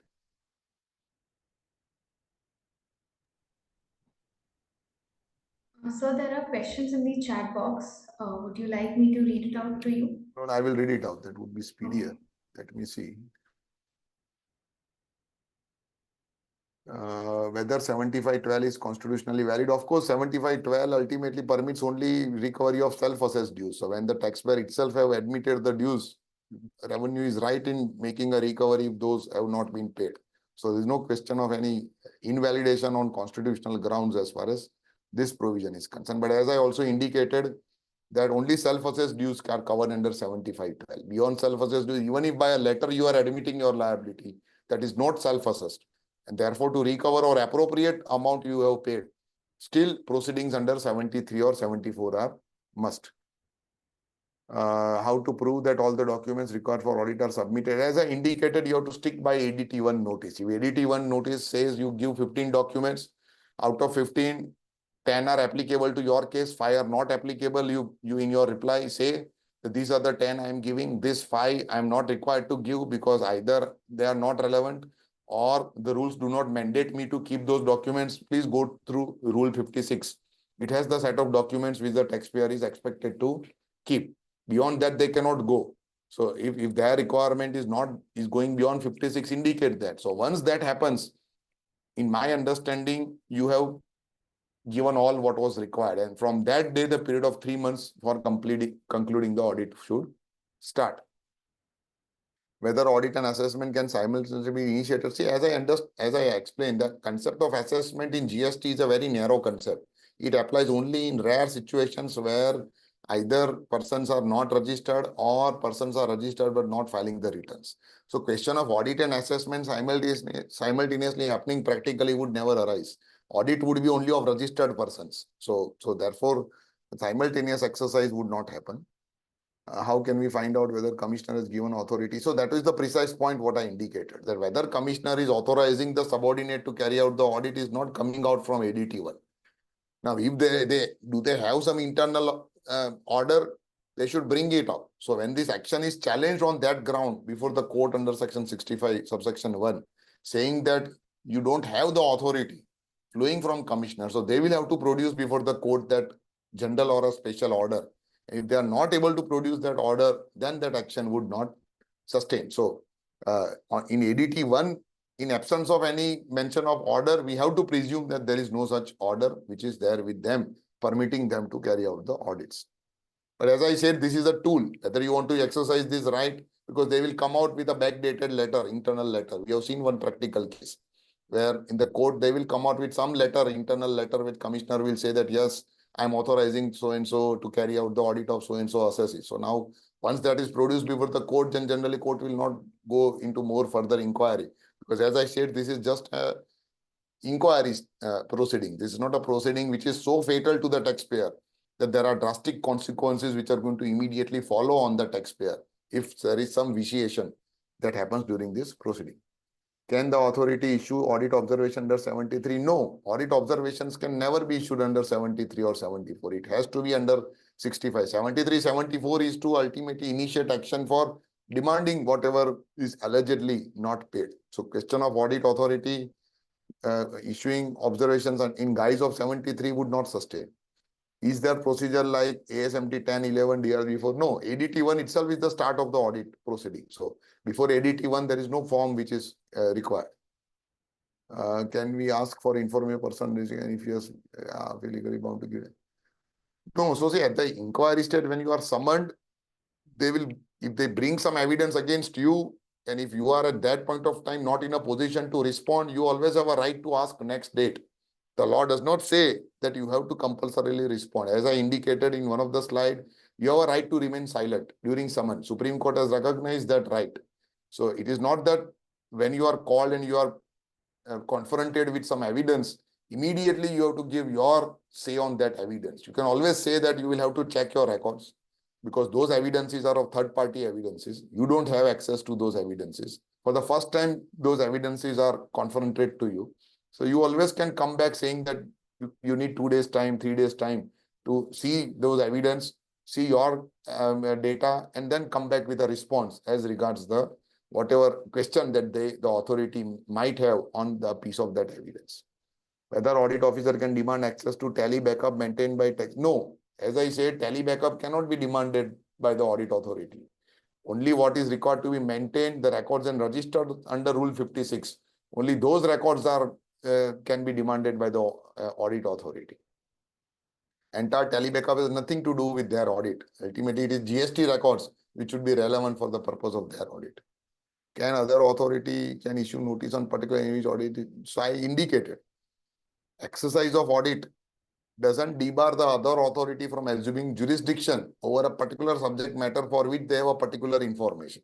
So to that extent, the courts are permitting the other authority to exercise the jurisdiction. But once on that subject matter, if it is seized, then the other authority cannot then get into that.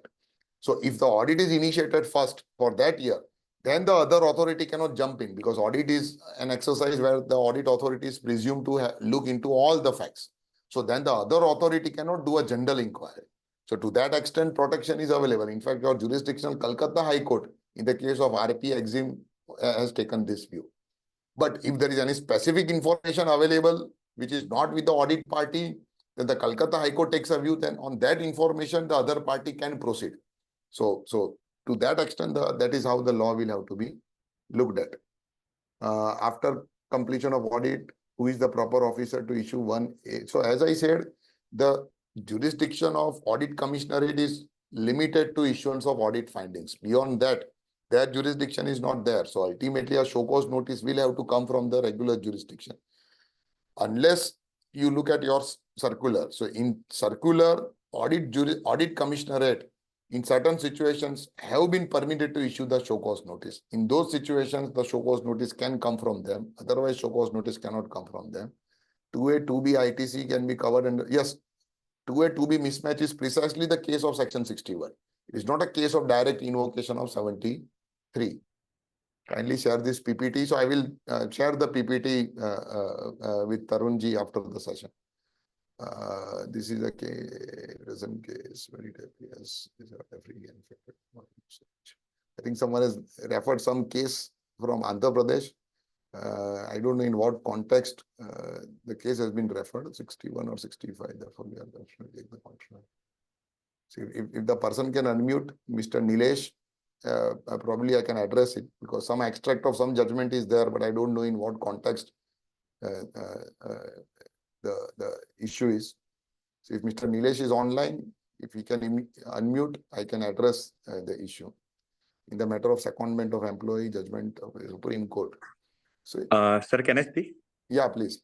Sir, here the Andhra Pradesh High Court, the case was that the notice was directly issued under Section 74.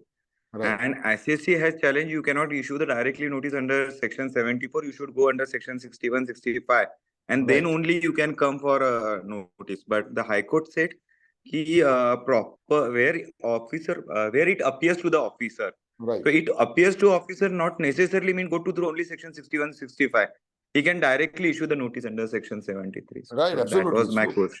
Absolutely. So as I made the distinction that if the findings in the notice are purely based on written discrepancy, only in that situation recourse to 61 is must, because that is the purpose of Section 61. to resolve the discrepancies in the return so that unnecessary notices are avoided. Apart from return discrepancies, for all other matters, the officer will be well within the rights to directly invoke power available under Section 74. So, in these facts, one has to examine whether the subject matter was a return discrepancy or anything else. For return discrepancy, if that aspect was contested, specifically saying that this is a pure return discrepancy, and in absence of 6174 has happened, then perhaps if the findings of High Court will have to be looked at. But if you see the PepsiCo decision of Guwahati High Court, it's a very detailed interim order where they have gone into this finding of 61 vis-a-vis 73 and 74, and they have found that in case of return discrepancy, jurisdictional fact of non-payment or short payment can only be established if the officer completes the proceedings under 61, and only then it can appear to the officer that there is short payment. The mere return discrepancy cannot lead into the appearance of short payment. On the secondment of employee, judgment passed by Supreme Court. See, on secondment of employee, it's a technical aspect. Already much dilution has happened. Board has also come out with a circular saying that we will not apply this judgment in all the cases. So I think now more or less this issue stands settled. In fact, recently board came out with a circular saying that in case of import of services, because the secondment liability arises on import of services, where the employees working with the foreign leg of the assessee comes to India on secondment basis, does some work, salary is processed from foreign jurisdiction, and reimbursement is paid by the Indian entity. In that situation, the issue was whether on import of services the levy would sustain. Now the board itself now has come out by saying that if the full credit is available, even nil value is accepted. So to that extent, I think the issue has already been watered down. Board is also conscious of the fact that they don't want to ultimately unnecessarily create liability on this aspect, which is generally revenue neutral.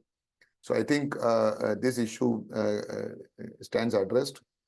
Apart from that, I think there are no other questions which are left.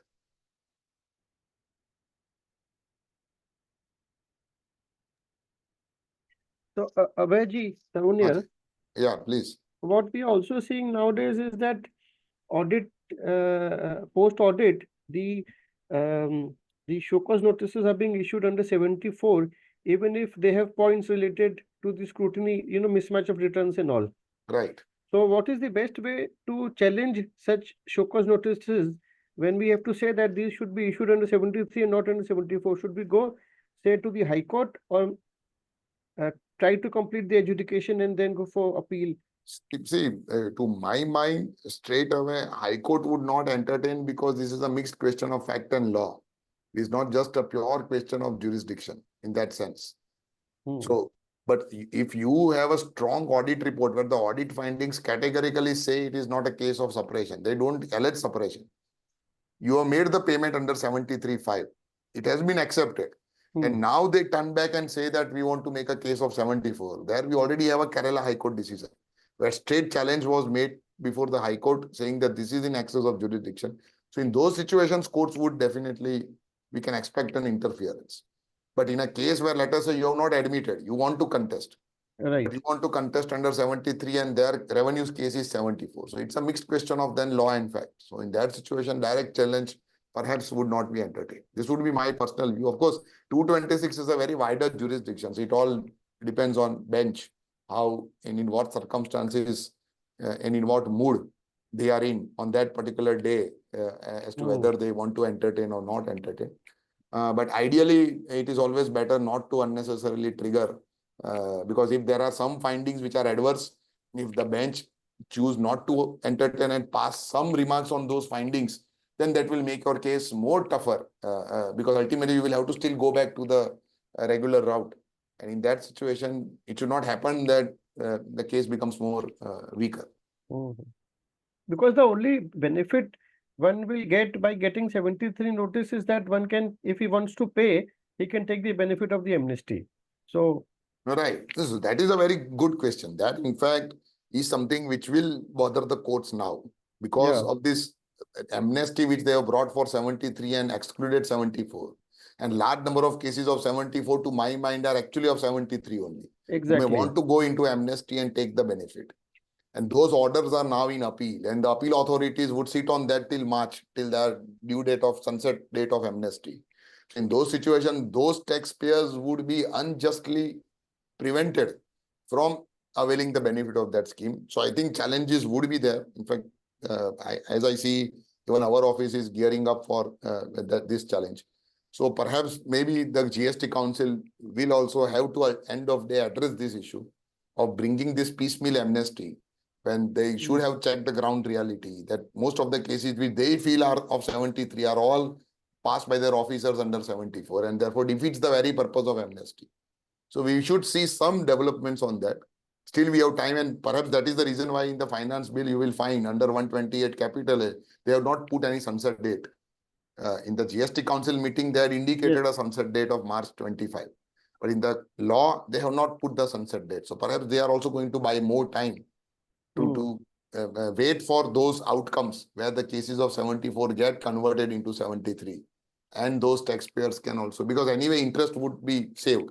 So after 6 months, 1 year, even if your case of 74 comes to 73, and by that time scheme is extended, benefit would still be available. So perhaps that would be the thinking maybe going on with the council. But council will certainly have to address this. And once they see petitions in several high courts will be flooded by these petitions. So once they see, perhaps they will have to reconsider. Also, I think in some cases, say for example, government companies and governments, where there are judgments where say all these cannot have an intent to misrepresent and defraud. So in such cases, even if it qualifies, say plainly for a notice under 74, but because of the nature of the SSC, it may come back to as a 73 notice, and thus the benefit of the amnesty may be available. So one can, in fact, in worst case, what we are advising to our client that if nothing happens, you should pay the tax, write a letter saying that this is the case of 73, we want benefit of amnesty, but because, and make a early hearing request to the appellate authority, attach that request saying that now there is no fault of us exercising the benefit.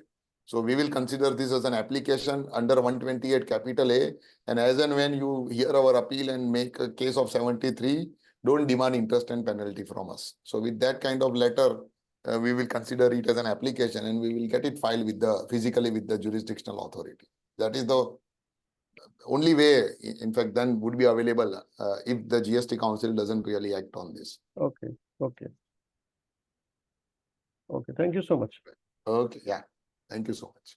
So, Priyanshi, I think we have reached the end of this. You can give a formal vote of thanks and then we can end the session. Yes, Bhaiya. As we come to the end of this insightful session of day 2, I would like to thank Abhay sir for deep diving into the intricacies of GST litigation and practically guiding us on navigating the various audit inquiries. Your expertise and clear explanations have actually provided us with a greater understanding of the complexities that are there and the best practices that can be used in handling these critical issues. Thank you so much, sir. We appreciate the time and effort you've taken to share your knowledge with us, and your contribution has greatly enriched our seminar and will undoubtedly assist us in our professional endeavors. Thank you so much, sir. Thank you so much. Thank you. Thank you, Abhay, and I will also thank all the participants who have been with us throughout these 2 hours, and we will meet again at tomorrow 5 o'clock. Thank you. Thank you so much.